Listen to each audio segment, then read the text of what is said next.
Reka subire ndabaye kaze mwese shuti banywanyi bacu mukunda kandi mugakurikira amakuru n'ibiganiro dutambutsa kuri chaîne ya Nyimiro Dende Isange TV, chaîne ibashikiriza amakuru n'ibiganiro biba bigezeho kandi biba vyakura amatohoza mu rurimi rw'ikirundi.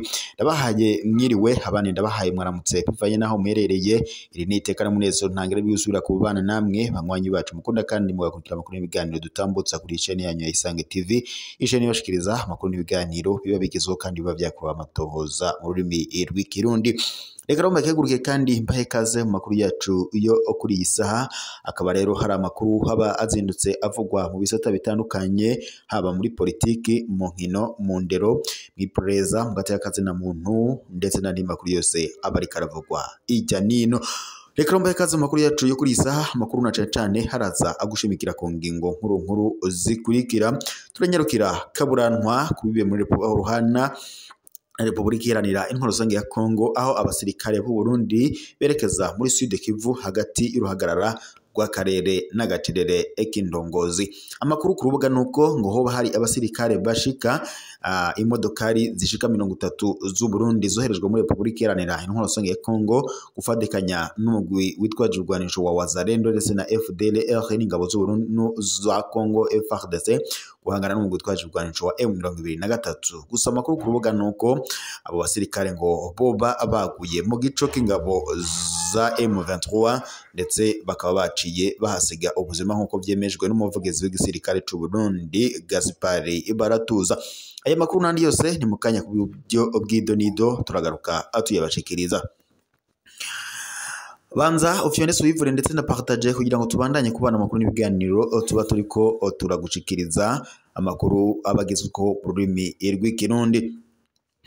Reka subire ndaguhe kaze rero makuru yacu ku buryo bw'idonido tugiye guhera kubiriko biravugwa ngaha mu karere k'ibiyaga binini, nyuma yuko perezida w'u Burundi Evariste Ndayishimiye yafashe ingingo yo kohereza abasirikare muri Republika Iharanira Intwaro Rusange ya Kongo gufatikanya n'igisirikare ca leta ya Kongo FARDC guhangana n'umugwi witwaje urwanisho M23. Amakuru ku rubuga nuko kuri ubu ngubu hoba hari abasirikare itsinzi b'u Burundi baba bamaze kugandagurirwa muri Republika Iharanira Intwaro Rusange ya Kongo. Amakuru dufise ku rubuga nuko kuri ubu ngubu azwi nko kuri kaburantwa ku rwego rwa Republika Iharanira Intwaro Rusange ya Kongo hari abasirikare b'u Burundi berekeza muri Sud Kivu hagati y'uruhagarara rwa karere ndetse n'agacerere k'indongozi.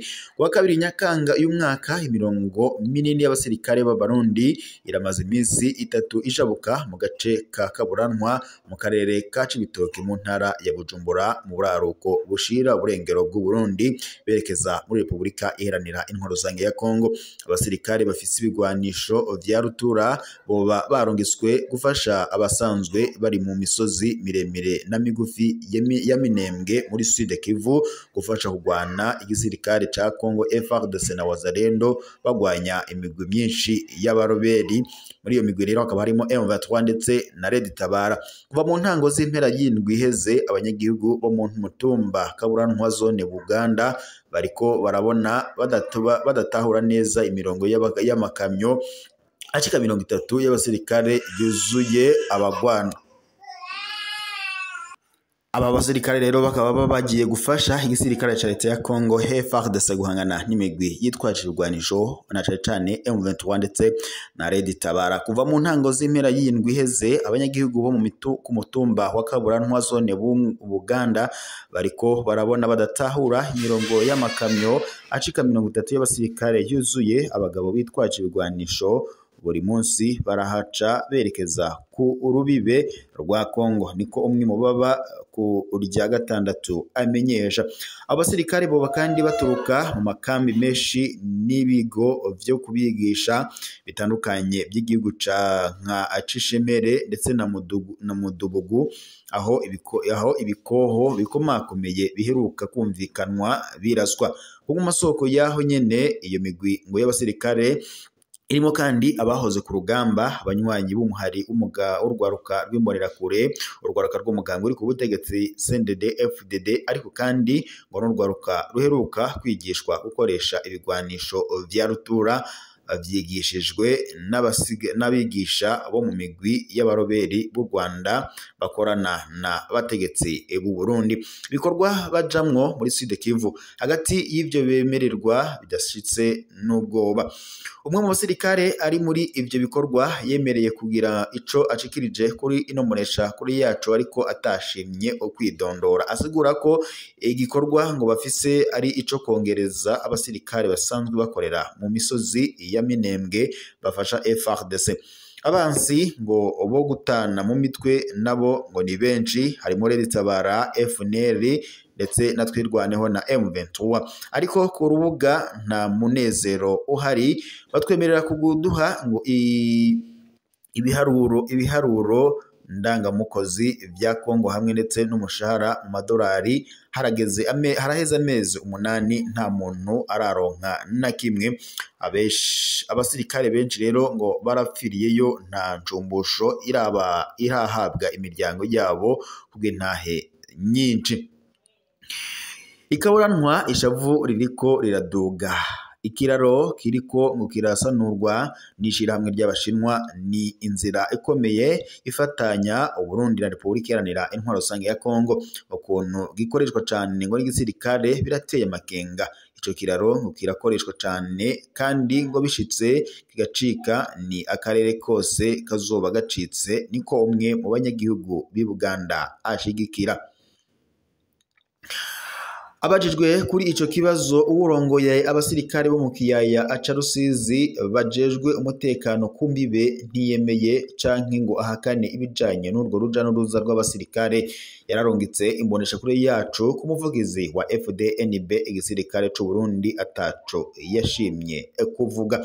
Uburundi buriko burashira inguvu mu ntambara yo muri Kivu. Kuva muri 2022 Uburundi bwaratanguye kurungika ku mugaragaro abasirikare muri Repubulika Iharanira Intwaro Rusange ya Kongo bivuye ku gufashanya na Kinshasa mu ntumbero yo gutuza abaroberi b'Abarundi bagwanira mu mashamba ya Kongo. Ariko mu nyuma ivyo biyemeje vyariyongereye.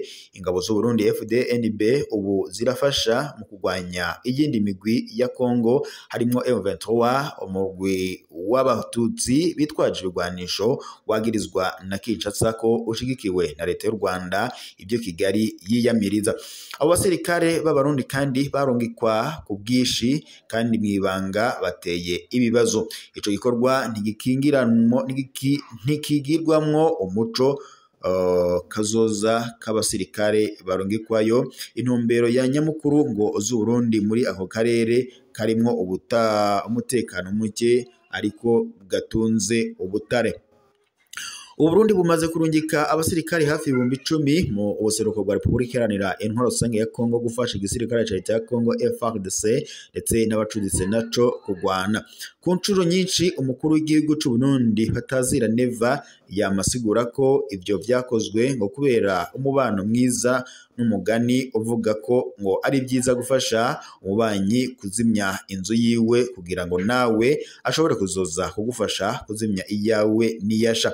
Kubavuga ko ngo yahinduye igisirikare c'u Burundi abacangero General Neva arishura ngo ni abasirikare biyemeje gupfira igihugu no kubahiriza amategeko.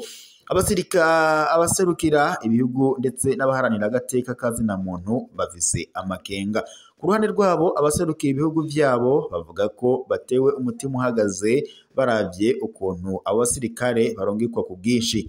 Baragabisha ko intambara ishobora gutandukira akarere, bagasaba ko hobaho umuco ku ntumbero nyakuri zituma abasirikare barungikwa muri Repubulika Iharanira Intwaro Rusange ya Kongo.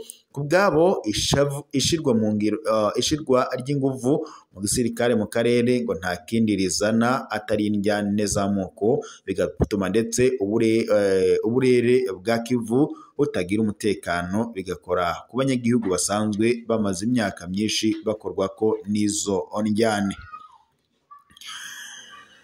Reka tunyarukire mu yandi makuru n'ubundi kubiriko biravugwa angaha mu Burundi, turabire hamwe ibiriko birahavugwa nabyo duce tubibashikiriza. Reka tubandaniriza amakuru yacu kubiriko biravugwa mu bindi bisata bitandukanye ngaha mu Burundi, turabire hamwe ku makuru habazindutse ahavugwa maze nayo duce tuyabashikiriza. Amakuru ari ku rubuga nuko umuserukizi w'igihugu c'Ubuhinde mu Burundi avuga ko ngo basanze umugambi Human Capital Development among Youth uriko uratera intambwe zishimishije. Hari mu rugendo yagize mu Burundi kuri uyu wa mbere n'uwa kabiri Nyakanga y'umwaka mu ntumbero yo kwirabira intambwe uwo mugambi Human Capital Development among Youth wo gufasha urwaruka 1500 ruri hagati y'imyaka 18 na 35 kandi mu makomine 30 yo mu ntara za kera z'u Burundi harimo na Bujumbura kwitunganiriza imigambi rukoresheje ubushobozi bwarwo bwite. Yari yagendeye kandi igisata ca ONU kijejwe igwirirana ry'abantu UNFPA, akaba kandi arico kiriko kirangura uwo mugambi mu kiringo c'imyaka 2 kuva muri 2025 kugishika muri 2027. Gufashanyo kandi y'umuri miliyoni 1.2 y'amadolari y'abanyamerika yatanzwe na leta y'u Burundi. Muri urwo rugendo kandi uwo muserukizi mu kwezi kwa Ruheshi 2025 umwe mu bo dukorana i Kampala mu Buganda ku kicicaro c'ubuserukizi bw'Ubuhindi mu Burundi yaraje aha mu Burundi maze asanga uwo mugambi umaze gutera imbere biragaragara. Uyu munsi ngo nishikiye kandi nasanze UNFPA ishoboye gutunganya neza uwo mugambi ndetse no gushiraho indinganizo nziza zizatuma uwo mugambi utanga umusaruro ufadika ndetse no muri kazoza. Uwo mugambi kandi uriko uravamwo ivyiza byinshi nkuko biriko birishikirizwa na Dogiteri Kacu Pierre Konani wo muri UNFPA yakiriye uwo mushitsi agira ati benshi mu rwaruka twigishije mu myigisho zataziriwe entreprendre avec zéro capital extérieur, ni ukuvuga kwitunganiriza imigambi atamitahe canke ingurane rusabye ugeze. Baratanguye kwitunganiriza imirimo yabo ubu bariko bayishira mu ngiro. Ku ntambamyi bagira muri uwo mugambi Kanonagira ati mu gihe habahagururwa urwaruka rurenga miliyoni 7 mu Burundi, ayo mafaranga yaradufashije kwigisha urwo rwaruka 1500.